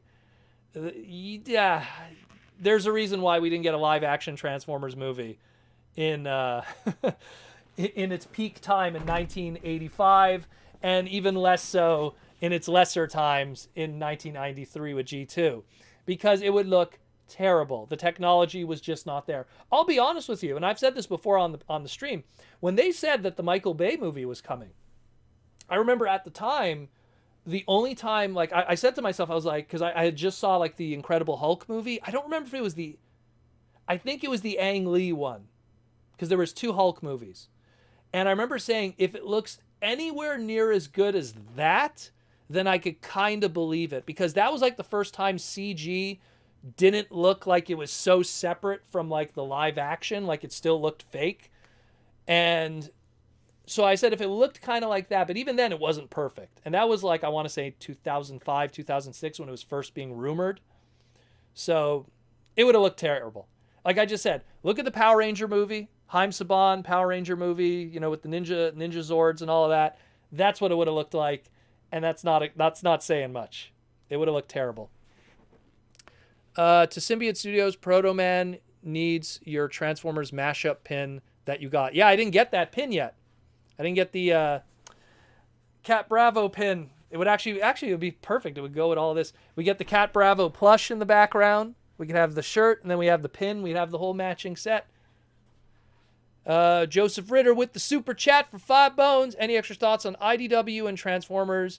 Do you want them to keep making comics or someone else? I would prefer, honestly, if like what I would like to see with the books, because I really like the Beast Wars book that Josh Burcham is doing. I would just like more of that. And I think, and I like most of what, not all, but most of what the Wrecker book is thus far. Some of it I disagree with. Some of it is like, the story's kind of slow. I like the idea of it because it's a racing comic book. But then there's this weird story on the side. And it's like, they had a really good plan. And then it kind of got muddled along the way. But what I feel in the end is whoever gets it, whoever gets the book, focus on just one good ongoing. One of my future Patreon listener questions that I have is going to be about the comics. And it's related to G.I. Joe also. And it's like a good, focused, singular, ongoing book. Stop with the, multiple different covers and retailer incentive covers. I get it. You're trying to get the whales and you're trying to get, you're making an extra sale on every single book because of a variant cover, even though you're selling them the same product twice. I get that. But at least focus on one book and just focus on that one book. Stop with the side series, stop with the this and that. I understand we got Beast Wars out of it and that's fantastic, but I think you really need to just have something that everyone could funnel to in an already weak comic book market. In a very weak comic book market, in a world where a lot of people stopped buying books altogether once 2020 happened. And it's been tough. Look, I saw from the start of February 2020 to today, 3 comic book stores locally here died. So those guys survived when the world was normal. It's a tough one. It's a tough one. I personally, it's not really, do I want to see IDW die and someone else get it, like Image or anything. Whoever gets it, do it right and do it smart. Stop targeting the whales.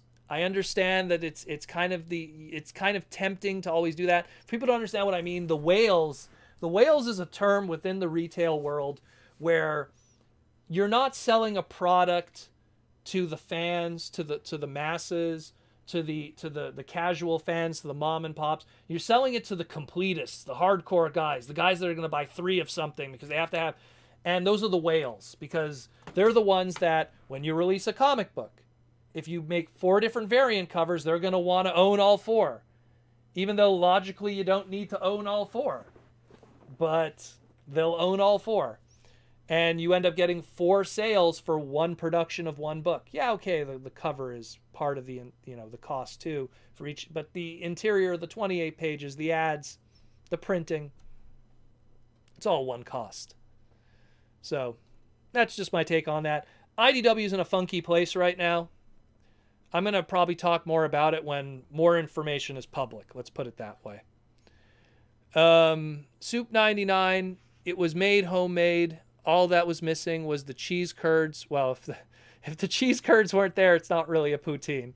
The very first Toronto poutine I ever had was grated cheese.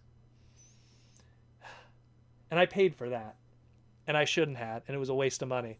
And it was not good. And I learned that if it has grated cheese, it's actually something called disco fries, which was something from the 70s, which is related to something else. Anyways, it was really good, but now I'm worried I'm missing out on the good stuff. Oh, you're missing out on the good stuff, brother. Don't worry. One day you'll have the good stuff. And you won't even have it at TFCon. I hate it. People come to TFCon in Toronto and they think they're getting a poutine that's good. It's not. It's terrible. It's motor oil, that poutine. It's disgusting. Oh, God. Oof.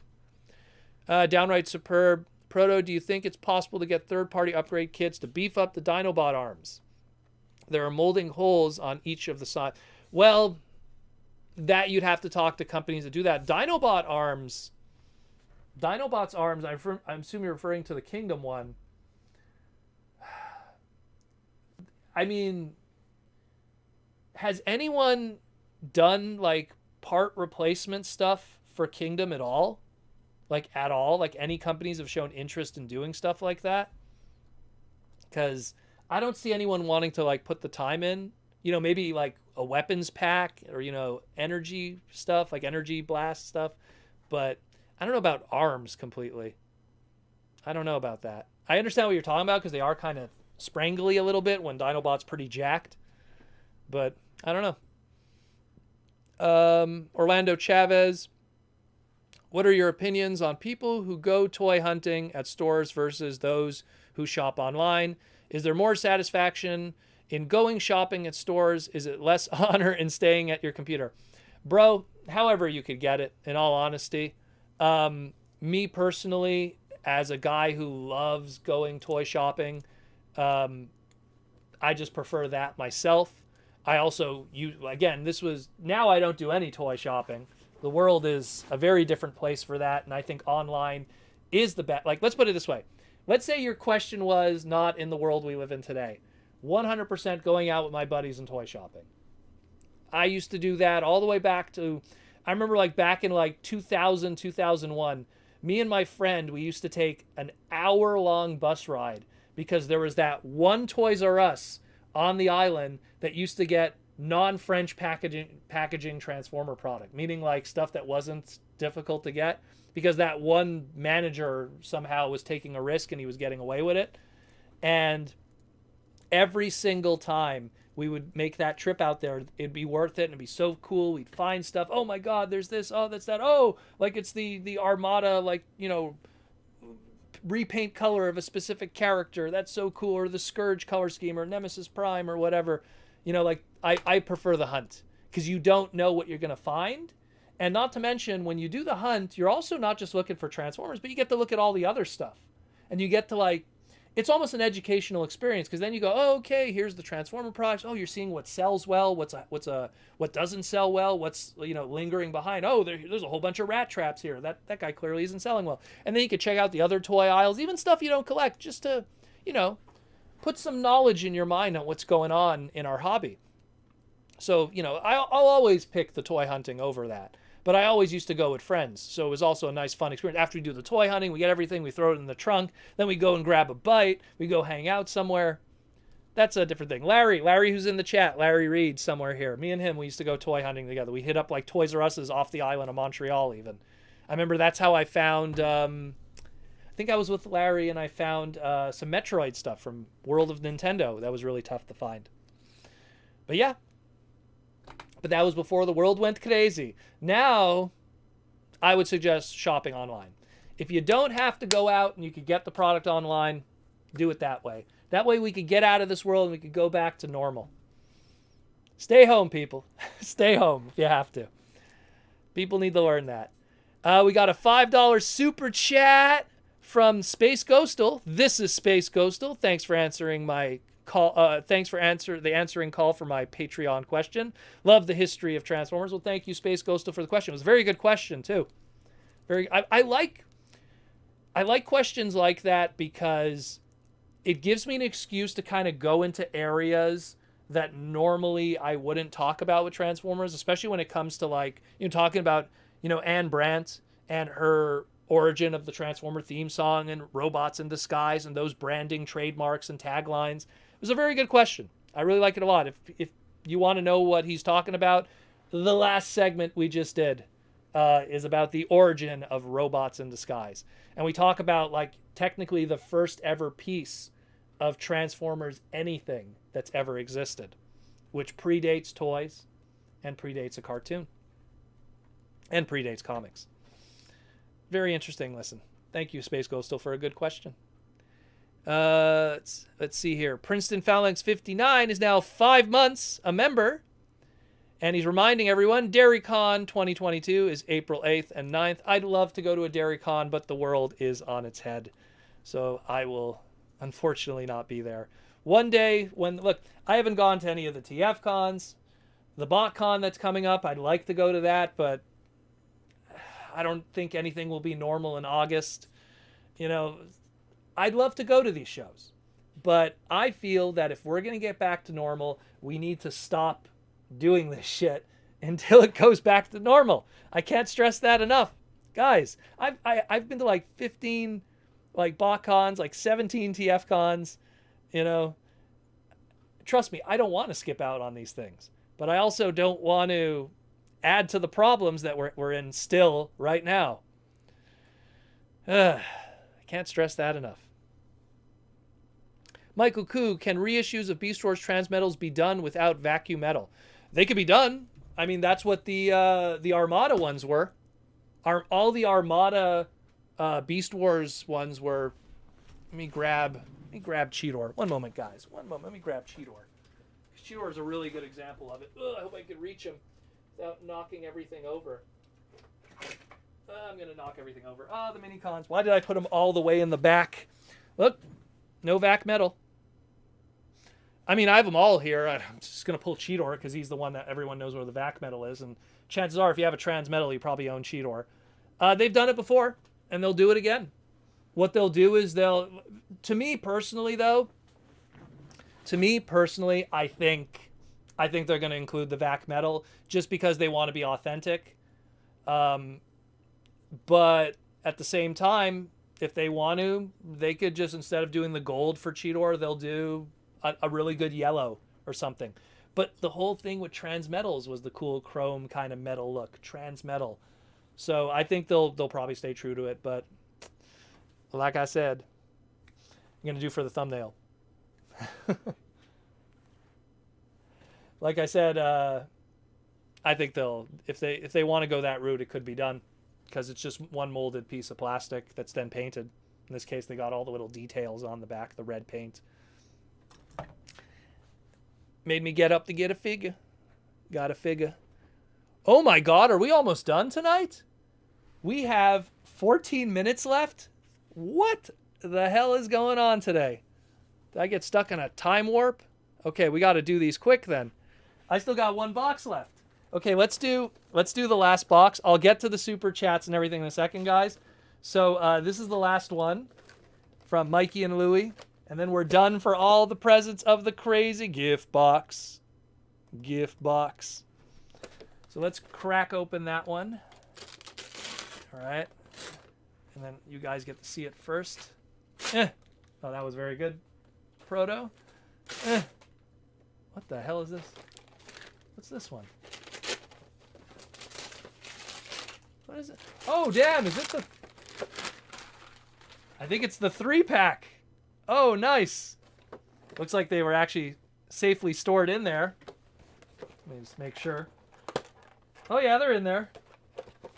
There's a Chromar and not Chromar, Aragon and Mirage. Oh, snap. The 3-pack. This thing, yeah, forget about this. This never showed up locally here. That's really cool. Formula 1 Transformers. Can't go wrong. Very nice. Very, very nice. Very, very nice. Once again, Mikey and Louie. Amazing Mikey and Louie. Mikey and Louie, the legends. The legends of the Transformer fandom.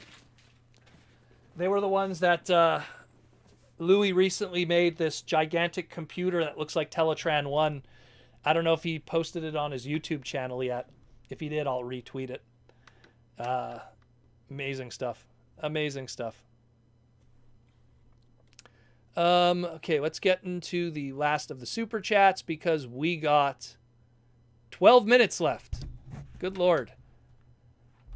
We just flew through everything today, guys. Let me tell you. Downright Superb asks, is the Rise of the Beast sequel is a sequel to Bumblebee? Is it the same continuity? Bumblebee was confirmed to be a separate continuity from the Bayformers, right? Don Murphy, the executive producer for all of this stuff, doesn't have a straight answer.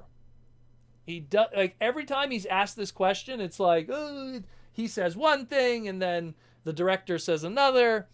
Honestly, we don't know.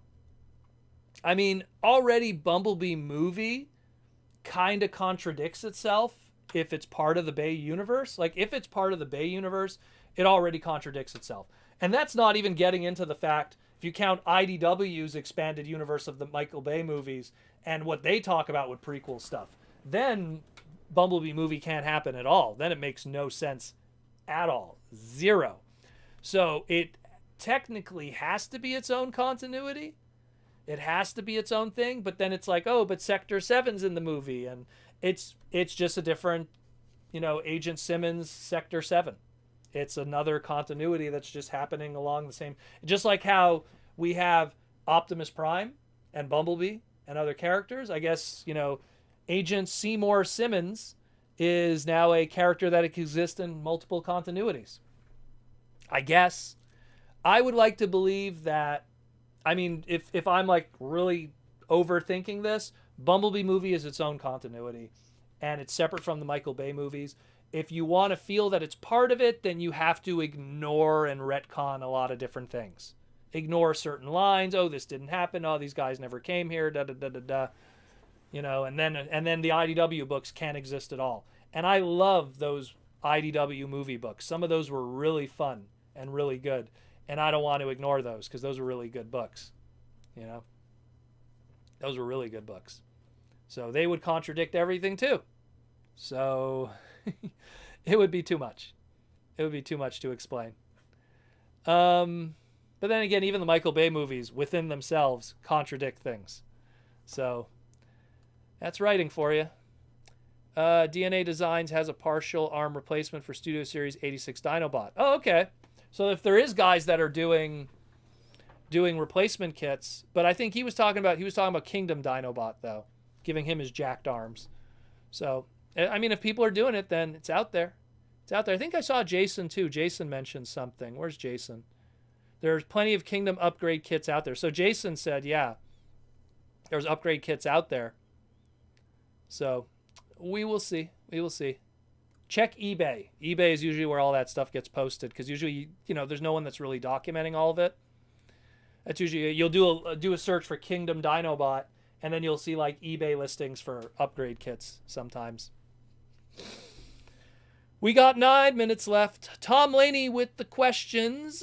Saw that clip you had on Discord with Hot Rod sitting on Rekard going up against Motormaster. That kind of animation needs to be done. It was fantastic. Yeah, that was an homage to Akira, the legendary anime movie from back in the 80s.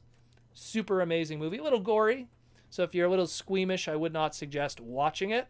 But it is a animation masterpiece.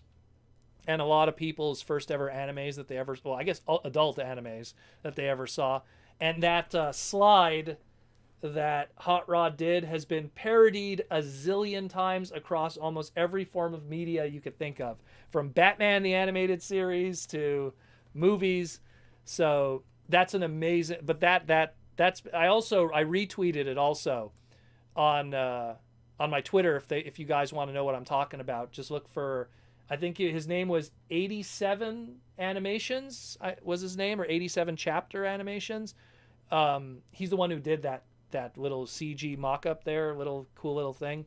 Very cool. Check it out. I have it on my Twitter or on my Discord if you're part of the Patreon. Check it out on my Discord. Downright Superb says, Proto. Oop, I just lost you again. I just lost you, Downright Superb. So many questions. Got to get to it. Proto, what do you think of the recent Aliens toy line? I don't have anything of it, so I don't know. I appreciate that they're doing a lot of the deep cuts with all the cool stuff. I would like to own the ones that are homages to the Capcom beat 'em up, like the one that has what's her name with the sword and the ponytail and the Arnold Schwarzenegger looking guy. I'd love to own those based off of the Capcom beat 'em up arcade game. They look really cool. If I was a collector of Aliens toys, I think I'd be in Nirvana right now, because Nirvana, whatever, you know what I mean, Valhalla. I'd be very happy because it looks like they're doing a lot of cool stuff. NECA. Michael Koo, Torka might be possible for a serious retool into Kingdom Tigatron. I can't see that. Torka, really? I can't see that. I don't know. Maybe I'm missing something. At least he wouldn't have GPS. That's for sure. Elves Bleed 57. We need a retool, repaint of Rhinox. Oh, for sure. Give me Dark Design Rhinox. Give me a cool repaint retool of Rhinox and turn him into his Transmetal form. And then take that Transmetal one and turn into his Armada colors, because he made a cameo in Armada. Lizard Sphere X, I'd like to see a trio combiner. Beast Wars Victory Saber. Oof, that would be pretty crazy. He would have the big sword though, because you would do an homage to Magnaboss, and he has his big sword. Michael Koo for getting up and then having rearrange your figures. Michael Koo gave $5 super chat for getting up to rearrange figure. Yeah, I think only one Minicon fell over, because I put all the Beast guys right next to Unicron in the back, because anyone who read the Dreamwave comics, they were the heralds of Unicron. So I put them with Unicron all at the back there. It's a great mold. One of my favorite Beast Wars molds ever. I mean, the original, I remember when I got it, like, I played with it a million times. Back and forth. Giggity. Soup 99. This upcoming BotCon happens to be in my hometown. I feel it would be a waste not to go. Brother, let me tell you something. There's conventions in my town that I always never wanted to miss, and I didn't go. What do you want me to tell you? I can't. I just can't. I want to be true that we could get this over with. That we could get this over with. If you sit at home and go, I wish the big V was gone already, and then you turn around and go, I'm going to go to that really packed convention with a whole bunch of people, I don't know what to tell you, man. You know, I hate it when I get robbed. I can't wait to rob that guy tomorrow. You know, we have to get over this stuff. We have to defeat this. And the best way to do is just stay home. You can go to work. I get it. You can go do your groceries. Maybe do a little bit of toy shopping if it's already in the Walmart. But otherwise, stay home, guys. I'm telling you. Cool set. Which set? Which set? Which set, Mark? Mike. Mike Rosen. Which set? Oh, you're talking about the this set. Yeah, this set's awesome. I can't wait. This is another one too. This one I don't know what I'm going to do for photography. I could probably do at least these guys together. I could do all the Power Dashers. I always try to do little collections of guys together, little historical collections. Michael Koo, that Mirage is great. Toy Hacks, I think it has a great label set for him. I'm not big on Toy Hacks. The only time I like Toy Hacks and Repro labels is when they have a good sticker set that really changes a character. They had a sticker set that was Wheelamus Prime, I think it was called. I don't even think they have it anymore. But you were able to take your G1 wheelie and turn it into a Matrix bearer, and it looked kind of cool. I dug that one. That was really cool. Let's get to some of the... We got 3 minutes left. That hot rod slide is so cool. Which hot rod slide? I guess I missed something. Oh, you're talking about the motorcycle. Yeah, the hot rod slide. Yeah. Commander Class Torca. Oof. I don't know about that. I do not know about that. Commander Class Tigerhawk. That I could see more happening. But they'd have to really dedicate, because, you know, whatever is going to be our Commander Class and our Titan, those got to be really important characters. But I could see them doing it. Faux show. We got 3 minutes left. My goodness. Where's my water? I'm just going to use these 3 minutes in the meantime to once again thank my sponsors. Again, Symbiote Studios. Be sure to get their stuff, their pins, their plush, their t-shirts. Oh yeah. And the crew in the back there. Again, Bumblebee is now available. And this Monday, of course, we're going to be getting Soundwave. So get the brand new Soundwave when it hits stores before it sells out instantly. Be sure to check that out. And, of course, all their other Hasbro-related stuff. And, of course, thank you to Hasbro. Go check out their YouTube channel. Watch all their Transformer content that way. Just watching Transformer episodes on their YouTube channel helps them make money. So be sure to watch your Transformer content over there. And it's very easy to. It's a very easy way to do it. So I just want to do that at the same time. Let's see what we got here. Thanks for Proto for another great Saturday. Enjoy the rest of the weekend. Tom, enjoy it also, my friend. I am going to just kick back Sunday tomorrow and relax. Michael Koo, Proto, thanks for another great live stream. Michael, thanks for coming by also, brother. Hope you had a good week. You were in Florida, eh? You were taking your big trip. Mike Rosen, I bought a toy hack set that changes tracks, battle, readjust into Burger King Roadbuster. Interesting. Wonder what that looks like. I haven't looked at toy hacks and stuff in a very long time. They're a local here, like not here, but like in Toronto. Aaron Black, who was one of technically the co-founders of TFCon, was behind all of that. Zero Landell Proto, I appreciate the commitment into pushing safety first regarding COVID for those of us who are immune suppressed. It means a lot. Cons are fun and great, but living is even cooler. It's not even, I agree with you, totally. But it's not only that, to me, more than anything, of course, to protect guys like you and stuff, like, but it's even for like selfish individuals. If you're a selfish person and you don't care about other people, right? Let's say you don't care about other people. I don't care if people die, whatever. I only care about me. Don't you want to go back to a normal convention? Don't you want to go back to normal cons at normal capacity where the Japanese dealers could come in and then you could get cheap Japanese merchandise? Don't you selfish people want that? Don't you want to get your cheap, Grandis or Sky Gary or Victory Leo? Don't you want your cheap selfish stuff? Stay home. Forget the people that that you don't care about. Forget about the rest of society. Don't you want to get your cheap stuff? You're not going to get that when those guys can't even travel in. When Azusa can't even get on a plane and come to TFCon or come to BotCon or Hydra or any of these guys. We won't be able to return to normal, cool, awesome conventions with autographs and all this cool stuff. We're going to do everything aiming for the middle. And that'll be that. So at least do that much. Stay home. And like we were having a discussion before, you could order online. Get stuff sent to your door. Buy your Transformer product. Look, this was an online purchase, and what an online purchase. But this was an online purchase. You know what I mean? That's the way I see it. To me, I feel like if I'm doing my part by staying home, I hope other people do their part and stay home. That way, we could finally get over this.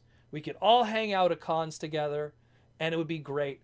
I would like to be able to go to a con, hang out in the lobby with all you guys and just shoot the shit about the robots in the skies.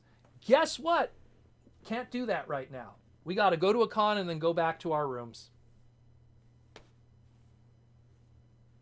Not fun. I want to have a good time.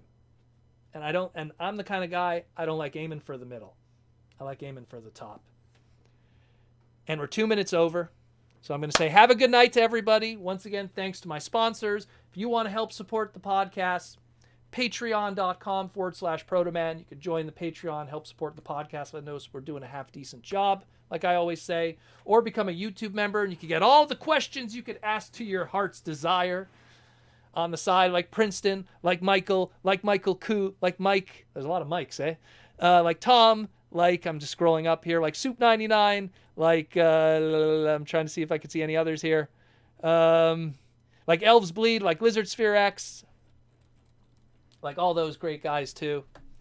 Again, that's one way to support the podcast. Come join that. It's your choice. If you want to do the membership, if you want to do the Patreon, get access to the Discord. But thanks again for all the love and support, guys. Hope you learned something today, which is the most important thing, is I hope that you learned something today. That's what this podcast exists for. That's why we're number one in the world. There is no podcast that could even touch us. But it's because of you guys that we're number one. Thank you, everyone. And as always, like I say, and Joseph asks a super chat question quickly. What should we know about Magna Convoy? That he's red. Like I always say, roll out.